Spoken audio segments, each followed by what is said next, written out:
Parole de Dieu quotidienne.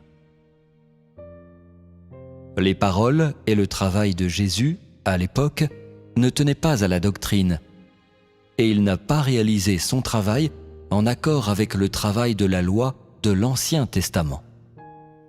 Il était en accord avec le travail qui devait être fait à l'ère de la grâce. Il a travaillé en fonction du travail qu'il avait commencé, selon son propre plan et son ministère.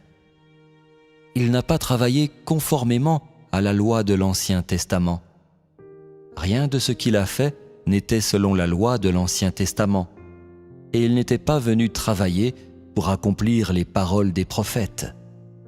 Chaque étape de l'œuvre de Dieu n'avait pas expressément le but d'accomplir les prédictions des anciens prophètes, et il ne vint pas pour se conformer à la doctrine ou pour délibérément réaliser les prédictions des anciens prophètes. Et pourtant, ces actions n'ont pas perturbé les prédictions des anciens prophètes, pas plus qu'elles n'ont dérangé le travail qu'il avait fait auparavant.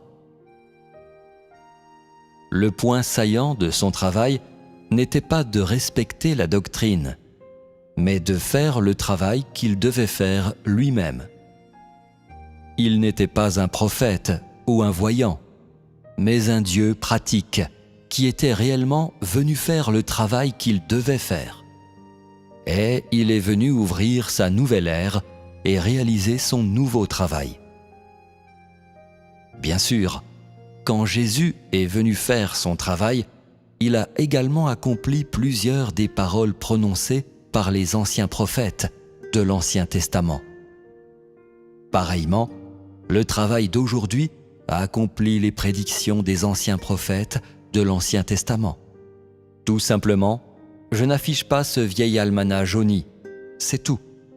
Car j'ai plus de travail à faire, j'ai plus à vous dire, et ce travail et ces mots sont beaucoup plus importants que d'expliquer des passages de la Bible qui est un travail sans grande importance et sans grande valeur pour vous, qui ne peut pas vous aider ou vous transformer.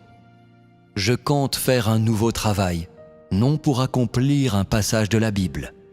Si Dieu venait sur terre pour accomplir les paroles des anciens prophètes de la Bible, alors qui serait le plus grand?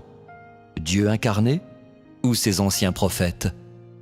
Après tout, les prophètes dirigent-ils Dieu ou Dieu dirige-t-il les prophètes? Comment expliques-tu ces mots ?